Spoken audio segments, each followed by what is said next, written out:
வணக்கம்.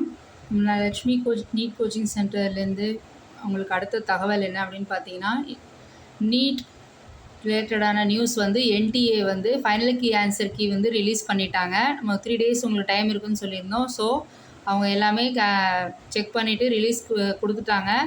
நீங்கள் போயிட்டு இந்த கீ ஆன்சர் வச்சு உங்களுடைய மார்க் எவ்வளோ வருதுன்னு செக் பண்ணிக்கலாம். ஸோ இதில் கொஷினில் புக்லெட் 1ல் பார்த்தீங்கன்னா, கொஷின் புக்லெட் 1 Q1 அப்படின்னு சொல்லி சீரீஸில் 19th கொஷின் பார்த்தீங்கன்னா 1 இல்லைன்னா 3 அப்படிங்கிற ஆப்ஷன் நீங்கள் சூஸ் பண்ணியிருந்தீங்கன்னா உங்களுக்கு போனஸ் மார்க் இதில் கொடுத்துருக்காங்க. ஸோ 4 மார்க்ஸ் வந்து ஆட் ஆகும் போனஸ் மார்க். சரிங்களா? ஸோ இதை வச்சு உங்களுடைய கீ ஆன்சரை வந்து நீங்கள் செக் பண்ணிக்கலாம். எல்லா கீ ஆன்சர்ஸுமே இருக்குது. அதில் ஃபஸ்ட்டு கொஷின் புக்லெட் 1ல் வந்து 1 3க்கு போனஸ் மார்க் கொடுத்துருக்காங்க. ஸோ அடுத்தடுத்த தகவல்கள் அப்டேட் ஆகிட்டே இருக்கும். தொடர்ந்து இணைந்திருங்கள். நன்றி.